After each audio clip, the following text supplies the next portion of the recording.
made it to episode 100, and today we have an email that was sent to us that I've been saving for today. Let's make episode 100 great.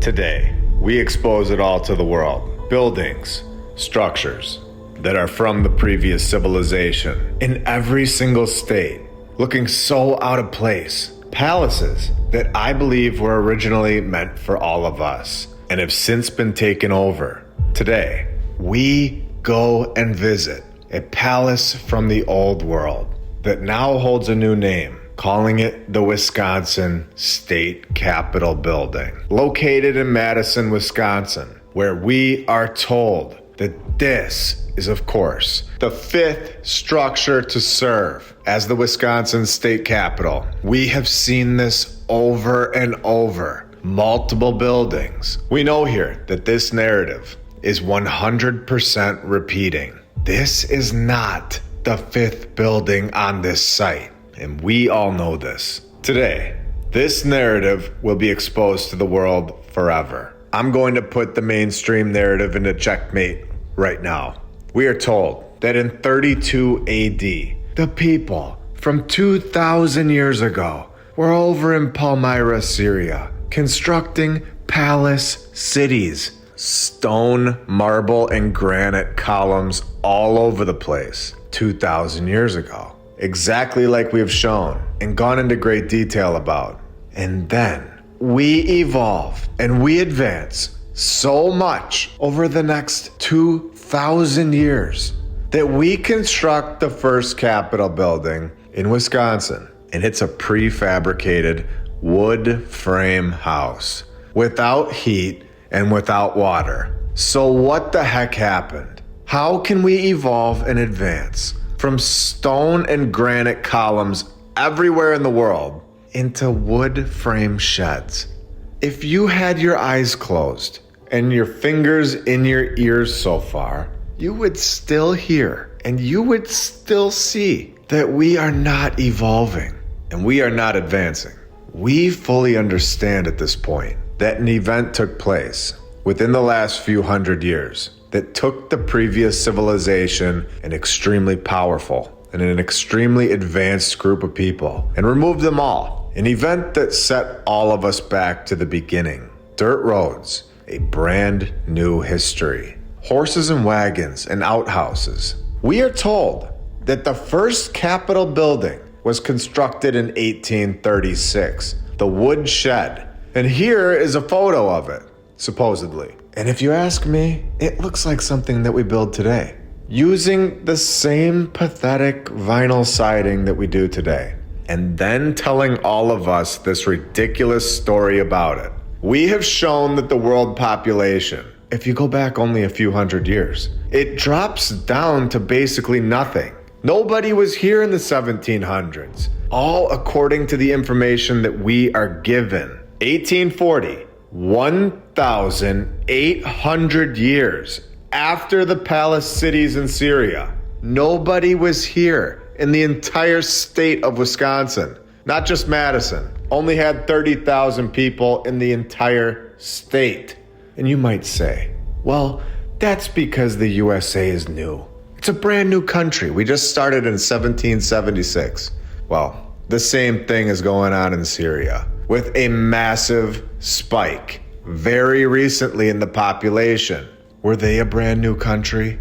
No, they were not. Just like we have shown, without even looking at the photos, without looking at the narratives, by only looking at the population data, we can clearly see that a population of nobody.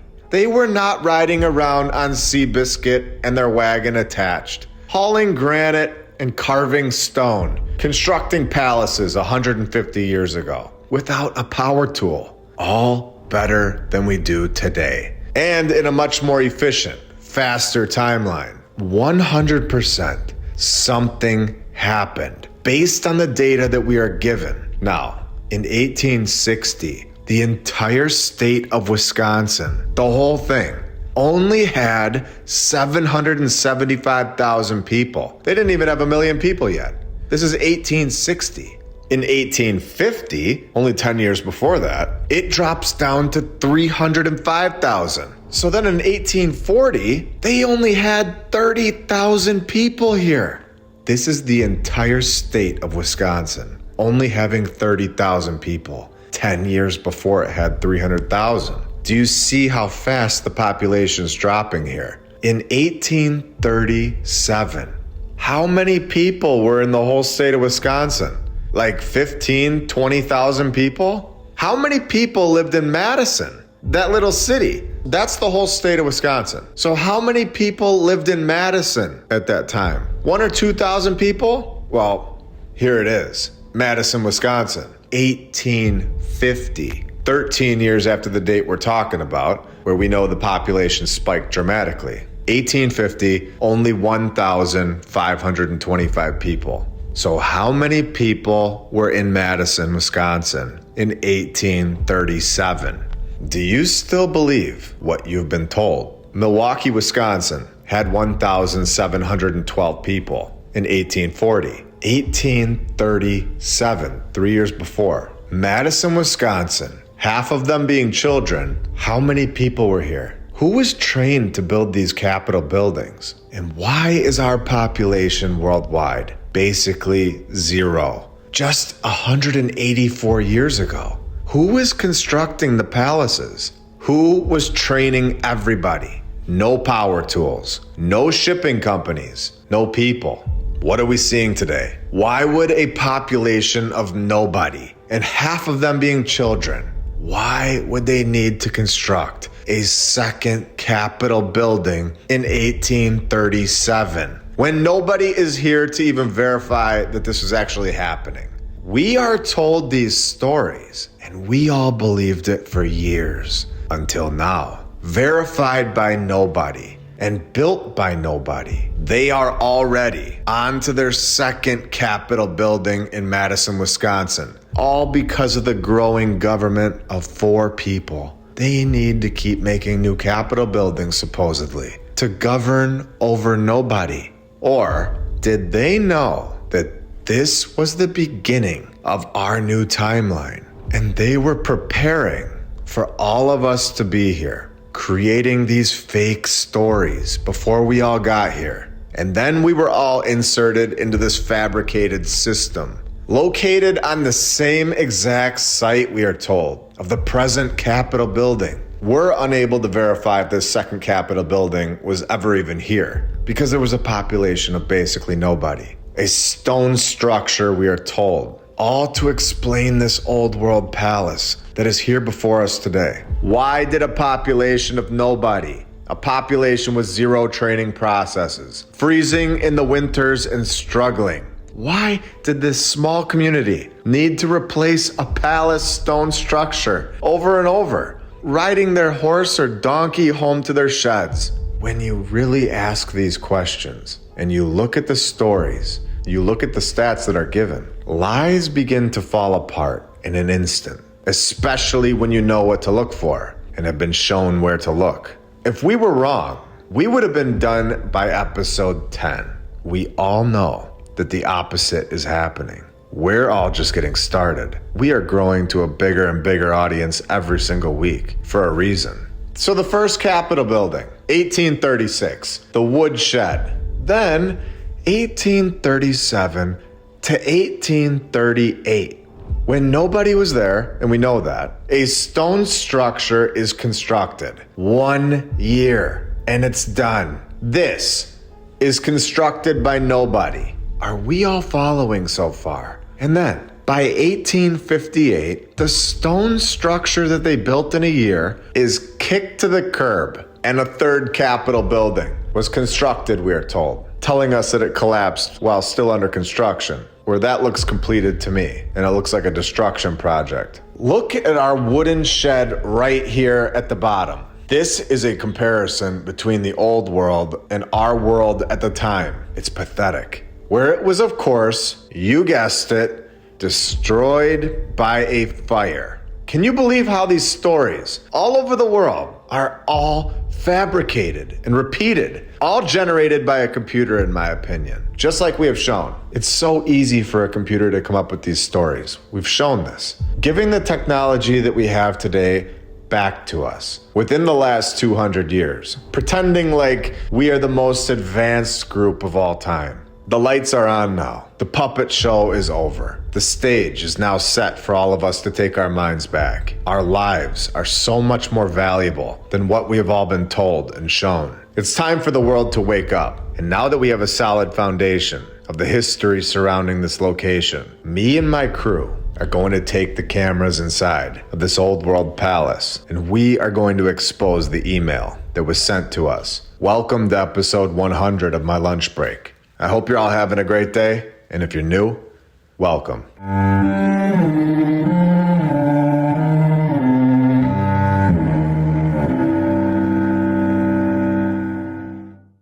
Let's face it, new respiratory illnesses are spreading faster than ever. From aggressive flu strains to emerging viral threats, whether man-made pandemics or naturally occurring. We've seen what happens when the system gets overwhelmed. After the past 4 years, it's clear we can't count on the government or any medical industrial complex to have our backs when disaster strikes. It's up to us to take control of our health and relieve panic. That's why the wellness company's Contagion Emergency Kit is an absolute necessity to safeguard you and your loved ones. This kit is packed with critical medications. Picture this: no more waiting on pharmacies with a few clicks. This kit is delivered to your front door. It comes with a guidebook created by the wellness company's medical board, ensuring that you're using these treatments safely and effectively. In these uncertain times, you need to be proactive, not reactive. To secure your kits, head over to twc.health/MLB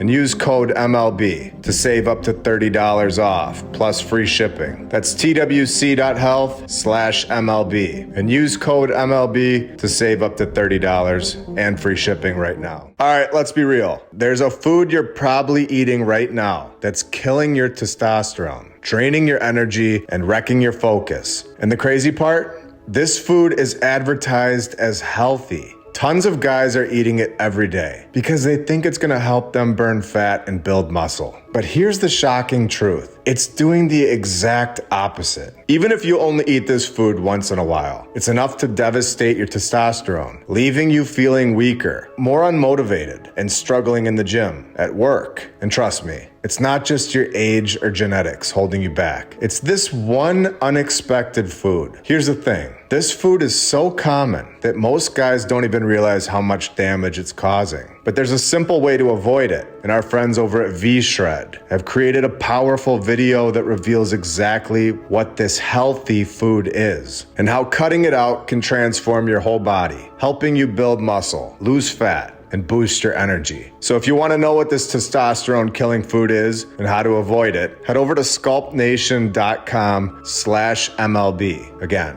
that's sculptnation.com/MLB to watch the video, or click on the link below in the description. This could be the game changer you've been looking for. Trust me, you won't want to miss this. If you're suffering from daily aches and pains, please listen closely. Top medical experts have unveiled a natural pain reliever that is changing the way Americans fight pain. 100% drug-free. Canalidine is the only solution in the world that optimizes your body's natural painkillers, called endorphins, providing full body relief without dangerous pills or known side effects. Over 1 million Americans and hundreds of professional athletes, including UFC fighters, have already embraced Canalidine's pain relief power. Best of all, Canalidine is legal worldwide, certified drug-free, and does not cause side effects, grogginess, or addiction. After 14 years of clinical research, it has been proven safe and effective, backed by thousands of successful use cases from other Americans just like you. Best of all, today, you can try Canalidine for less than $1 per day. This is your opportunity to finally live pain-free. Click the link below to try the only Canalidine product in the world risk-free for a full 90 days. This private link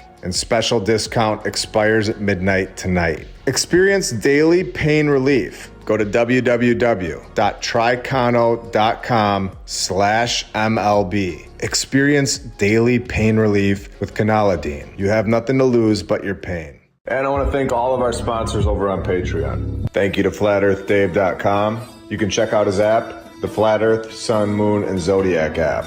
I'll put the link right in the description. And you can use my referral code, MLB. If you click the Tartaria button, you'll see the My Lunch Break playlist right here. The app is awesome.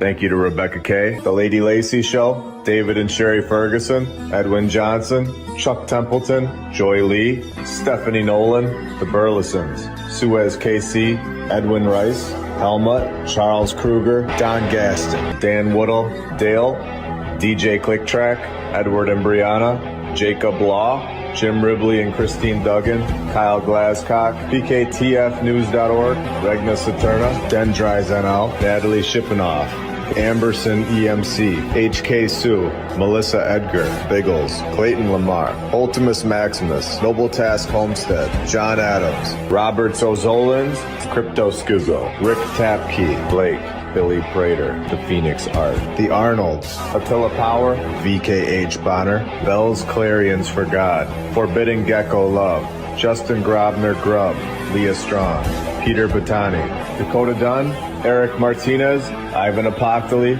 Jim Bro, EdgarT-shirts.com, Meta, Jason Hochberg, Marie C, ValleyMedicinals.com, Kyle Logan, Alina and Chris the IT Guy, Ron Mower, David and Irene, Michael Dingyu, Patriot Armory, Tom O'Hara, Michael D. Connor, William Royal, C3SCOB, Ancient Tallow, Jeffrey Temple, SonyaDane.com, James Alton, Bucksui, Jason Prest, Suki Warrior, We the People, Migs, Miss Rex's Murphy, Mark Chapman, Muji and DeClan, Ariana Oates, Jenica Joyce, Nathan Burba, Ski, Codrenth, The Sovereign, Beacon of Truth, Liberty's Arborist, Thomas Thorpe Peterson, Zinger Coffee and Tea, Natasha C, K Moore, DevlinMcGregor.com, Miss Fox, Diamond Jewel, David Rauschenbach, Emily Maryland, Felipe, Curious Cat, Mike D, etc., Dan McGee, Lori Hedvig Johnson,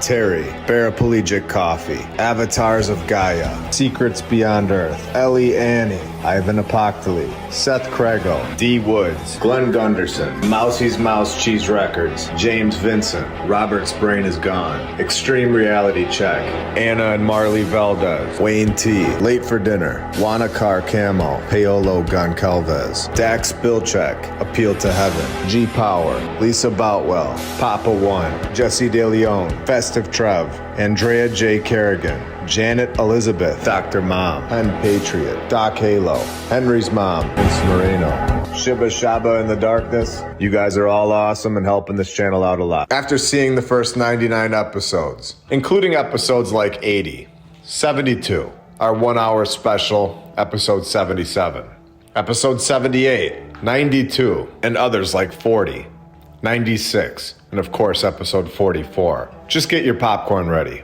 Here we go. Capitol Tours and Information tells all of us there are a few tunnels that the Wisconsin State Capitol building connects to. It connects to the Risser building across the street. There is also a tunnel that continues from that tunnel down Milwaukee Street that transports utilities and steam. Tunnels that are still in use today. There is a separate tunnel that goes down East Washington Street as well, all connected to this state capitol building, all below our feet.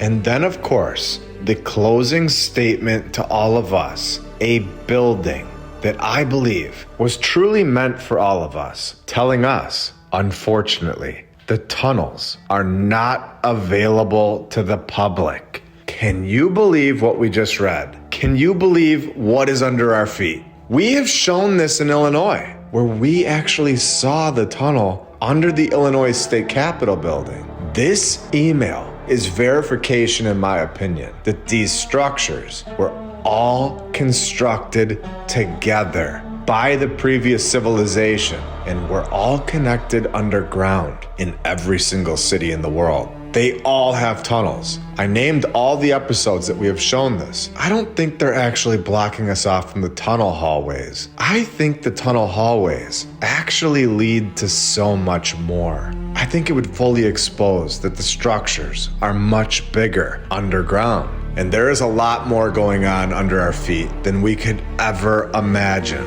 The Risser building across the street. So right here, we have confirmation that this structure is connected underground to the Risser Justice Center right here. Right behind this site, we have the city county building. How much do you all want to bet that the tunnel goes to that one as well? And right behind that, we have the state office building, Wisconsin Department of Health Services, and the Dane County Sheriff. I guarantee you it is all connected below our feet, and so much more that we are not allowed to see, all just to deliver some mail, of course. No, there is also a tunnel that connects down Milwaukee Street. And take a look at this. So right here, we have the state capitol building. And then we can see how close the University of Madison, Wisconsin is right here, which we will get into. But take a look how far these tunnels run. They are not just in one singular area. They extend far out, a massive web of underground tunnels and structures. We've shown in Chicago that there are structures below our feet. They've told us this, below many people's homes. And we saw that in New York.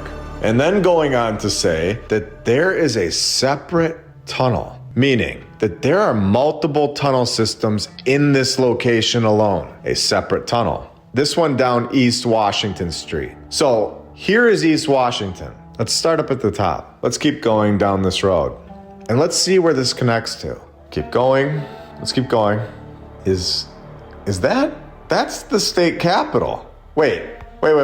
There's a separate tunnel, we are told, that goes down East Washington Street as well. Is this guy telling us that there are multiple tunnels that all connect to this single point, the state capitol building? I think that's exactly what we're seeing here. Multiple tunnels, not just multiple tunnels in the whole city. It's multiple tunnels right under the city of Madison, Wisconsin that are all connected to the singular point of the state capitol building. If you're having fun, hit that like button and subscribe. We're all trying to pass Mr. Beast right now. So if you could hit that subscribe button, that'd be awesome. All right, let's keep going. Remember, we were told the second capitol was constructed on the same site as the present capitol in 1837, with a population of a couple squirrels and like 4 people. How long have these tunnels been there in this location? I personally believe it's much longer than 1837. I believe that all of this was found and repurposed. And then we are all given these fabricated stories. This email is absolutely incredible information to our research. Yet again, more going on under our feet. So much more than we understood before this research. The thing that I love most about this research is that it really is verifiable. You can all go to these places. They really are blocking us off from the site. They really do have tunnels in every city connecting to the buildings. A lot of tunnels all over the world, having millions of bones that they now call catacombs, where a lot of people buy a ticket and go and see it. We have also found a tunnel system that goes 17 levels underground, showing all of us that this place that we live is so much more than what we are told, not just on the ground, not only within the narratives, but also under our feet. Now, I found the blueprints to the basement of the state capitol building, where the area is rarely visited by the public. And they give us this photo with the description saying that it has ceiling paintings in the basement of Roman gods. I want to revisit this fire from the third Capitol building in 1903. They wanted a new Capitol building. The third one was not cutting it anymore. They needed another one. So they began researching a replacement, of course. So the fire story is that on the night in February 1904, a gas jet ignited a newly varnished ceiling in the third Capitol building. Although the building had an advanced firefighting system, the nearby water reservoir was of course empty, allowing the fire to spread, and the entire structure, besides the north wing, burned to the ground, with records, books, and historical artifacts stolen. Stolen? No. Oh, I mean, lost in the fire. It was definitely lost in the fire. That was, of course, just random. A random fire, of course. I guess while they're trying to destroy it and get a new building. Remember, I explained this in our Minnesota Capitol building episode. These structures were all over this place. They held a ton of information inside of them. And we've seen that inside of the cornerstones. But we all know there's more, especially when there's underground structures and tunnels. But they did destroy a ton of them to hide the true past. This third Capitol building, it was here in my opinion. I believe that all of these buildings were. They were all here. They just weren't the state Capitol building. All they're doing back then is taking the items of importance out of these buildings and moving them over to the other building. They had thousands of these palaces all over the place, which is why there were so many great fires in every single city, where thousands of buildings burned down in a time period where there weren't even any people. And then you wonder why nobody got hurt. And everyone is just fine, of course. We've seen the stats. Episode 59, where Baltimore just wanted to change a couple stats after that episode. On February 3rd, 2024, we released episode 59, The Great Fires Hold Flaws. Episode 59 is on Rumble. If you want to see it in the full, unedited version, released on February 3rd, 2024, as you can see right here. And just 4 days later, on February 7th, 2024, the Baltimore Magazine puts out an article changing the narrative of the Baltimore Great Fire, where the original narrative told us that the Great Baltimore Fire caused no deaths. And 4 days later, after our episode comes out, now 1 person in the blaze, with 4 more succumbing later to fire-related causes. Now tell me what you think about this in the comments below. Now let's get back to the episode. They tried to get a new building in 1903. 1904 just starts, February, and a random fire destroys the entire structure, and the water supply is missing and empty. And all the records, the books, and historical artifacts are all lost. The fire occurred just after the state legislature had voted to cancel the Capitol's fire insurance policy. And I don't believe that at all. What a weird statement to make right there at the end. That is something that a guilty party would do. They would say, I didn't do it for the insurance policy. See, I put it right there in the history. It's very odd. I promise we didn't get the insurance check for that one. We know how it works, especially when you control the system. Destroy the building with a fire. Collect the insurance check. Tell everybody you didn't get it. And we never find the individual who actually started the fire. It's just the random ghost. We see it all the time, even in Canada, in October 2024, when the Montreal mayor says the fire did seem suspicious. So maybe the mayor has been watching the show and actually wants to know what happened. I have an idea. How about we just get a camera installed in all the surviving structures that have a column present and holds any architecture that would be difficult for us to construct today and are supposedly constructed before 1920. Now, I'm not affiliated with Ring Doorbell. These things are like $100. Do you really think the church can't afford it? We would have a total of 0 old world buildings getting destroyed by random fires. If there were a fire, the Ring Doorbell would see it and we'd know who the mystery person was. This person would be exposed in 2 seconds. It's $100 on Amazon. They can all go get one today. It would take 10 seconds and it would be there in the morning. It's so easy to fix this issue, which is why it is so obvious that they don't want to fix the issue. These are deliberate attacks on the old world structures, and it's been going on for much longer than we ever realized. So like we showed, the state capitol is here. And wait, what is this next to the capitol? The Wisconsin Mason Center. Okay. Huh. Do you think they have a tunnel too? And right next to these two structures, we have the University of Wisconsin-Madison. Surely, all connected underground. The tunnels don't just run north. We know that they are connected all over this place. Imagine how many tunnels and underground structures are underneath this area, all blocked off from the public, just like we are told. Underneath all of these thousands of students, where they're sitting there learning about the history of Wisconsin. And you know they've never heard about the massive web tunnel network right below their dorm.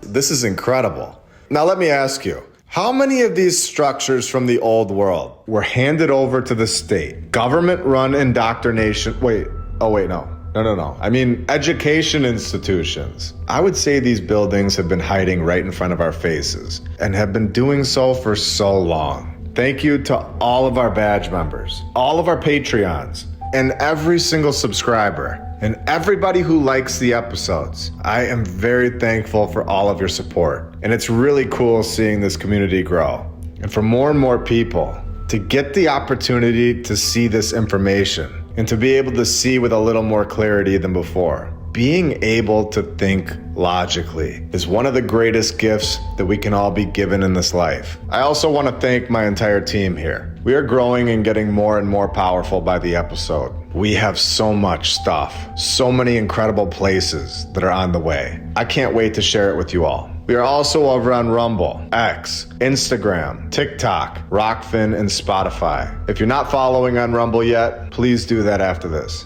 And for anybody who's already watching on those platforms, we're also, of course, on YouTube. The state of Wisconsin, having a population of 30,000 people in 1840. The whole state of Wisconsin, only having a population of 30,000 people. Do you understand how small this is? This is in 1840, and the whole state decides that it needs the University of Madison, Wisconsin in 1848. The same year that Wisconsin became a state. Knowing that Wisconsin became a state in 1848, and then building multiple state capitals before Wisconsin is even a state yet.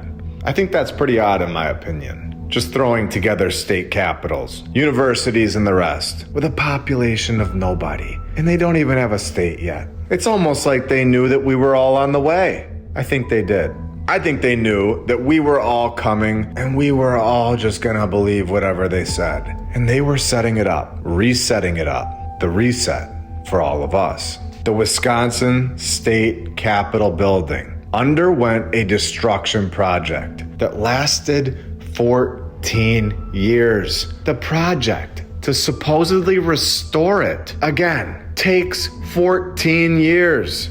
When they tell us the project to construct the entire building and all of the tunnels and the rest only took 11 years. So it takes 3 years longer to restore the building that's already there than it does to construct the entire thing and its tunnel network. It's absolute nonsense. This building was there and has been there for much longer than we are told. And we all know this. In the 1970s, they had sealed up the stairs in the building. From 1988 to 2002, they found these stairs and are now uncovered. And this is what we are told about. What else have they found? What did these stairs lead to that were sealed up? Then they say they lowered the basement 2 feet. Clearly, they are very interested in this underground floor, or floors, just like we are here. And I don't blame them. I wish I could see them. The fact that they are blocked off from the public is very telling. This is a building that is supposedly meant to represent all of its people. Each state capitol building in the United States presents the basic, fundamental attentiveness of the state government to the people it serves. The people it serves. The buildings are there to serve the people. The elected officials are elected by the people. They are installed by the people. These buildings are there to serve the people. Yet the building that is meant to serve the people holds tunnels, and they are not available to the people. Do you find that odd?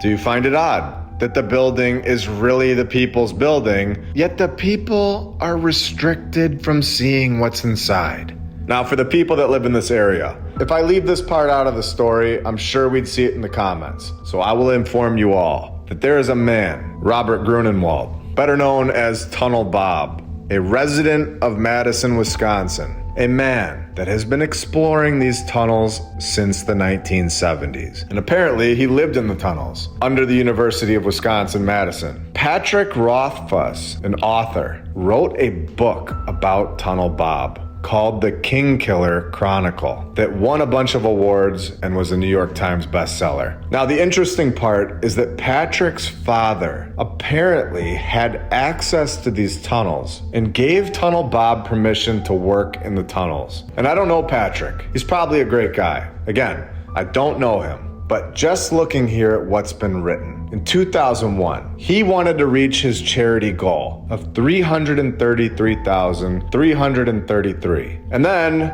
later that month, he added a stretched goal of $666,666. I'm just gonna guess, but I'm sure he'd agree with me that these are interesting numbers. Remember, Patrick's dad knew something. His father gave Tunnel Bob permission to work in the tunnels. Patrick's dad worked in the U.S. Army in the 1960s, returning then to Wisconsin and working at the Murder Hospital. And in 1988, he was named the Director of Facilities Management. So I'm guessing he hired Tunnel Bob through that hospital, which means that the hospital is also connected and holds tunnels. In his books, this character is based on Tunnel Bob, depicting a character who lives underground, a labyrinth of old tunnels and hidden rooms beneath the university. Is this a fictional book, or are there old tunnels underneath the university? What do you think? Drawing on stories and elements from the real-life Tunnel Bob, what is really below our feet right now? What did his dad tell him? Is this story based on fact? All under the University of Wisconsin-Madison. Treasures, a room filled with pipes, serving as a pathway between different areas. Is this taking place all over the world, in every single city? At this point, I do believe so. I believe we are just getting started. And I believe understanding that there are massive tunnel networks from the old world right below our feet. I believe that this is going to unlock it all and show that it isn't possible for all of the incredible palaces to be connected underground, miles apart from each other, and then blocking it all off from all of us. Something massive is off. We are not shown the truth over and over. We are given what they want us to hear, and then the rest is hidden, including facts like who constructed the first 4 Capitol buildings, which construction company was building stone structures in a year from 1837 to 1838, when nobody even lived in Wisconsin.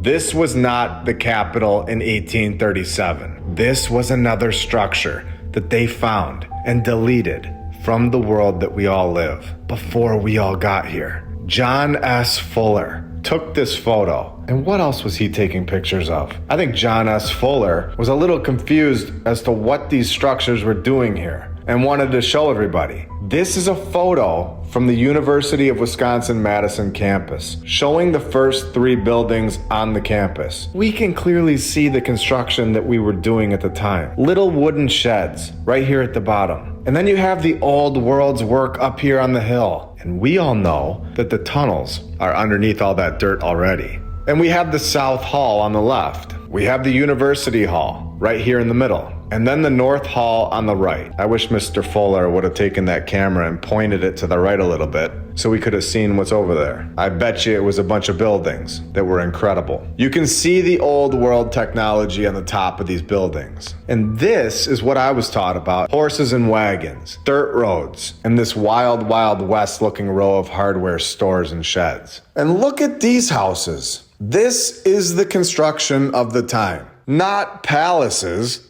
The dirt roads, the wooden fences, these people were freezing in the winters. Then they have these palaces right next to them. I think this John S. Fuller was so excited the camera was invented too early, so he took these pictures to show everybody what he found. And then he probably realized that he was 100 years too early, and nobody was even going to listen to him. Imagine these people walking on the left. They had to be so confused. Or maybe they were just as blind as we were a few years ago.